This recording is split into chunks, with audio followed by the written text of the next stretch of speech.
In today's video, I'm going to teach you how to change URL on Google Sites. If you want to update the web address for your Google site, the process is very quick, and I'll walk you through it clearly so you can make the change without any confusion.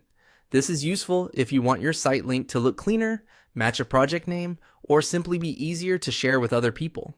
To begin, go to your Google site and open the site you want to edit. Make sure you're inside the correct site before making any changes, especially if you manage more than one. You should be in the editing view, where you can see the tools and options for updating your site. Once you're on the site, look toward the top of the screen and click on Publish. This is the button Google Sites uses not only when you're putting a site live, but also when you want to update settings related to how the site appears online. If your site has already been published before, that's completely fine. You'll still use the same Publish button to change the existing web address. After the Publish window opens, find the web address section. In that field, type the URL you want to use for your site. This is the part of the address that appears after the main Google Sites domain. Try to choose something simple, clear, and easy to remember.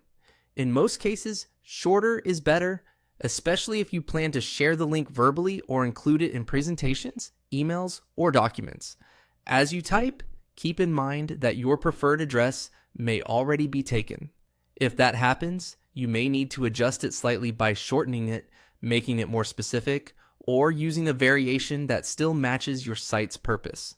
It's a good idea to double check spelling here, because even a small typo can make the final link look less professional or harder for people to find.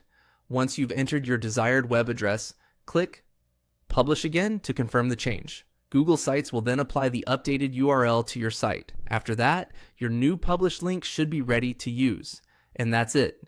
You've successfully changed the URL on your Google site.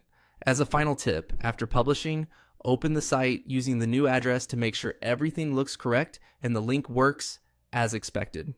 This is a simple step, but it helps you catch any mistakes right away before sharing the site with others.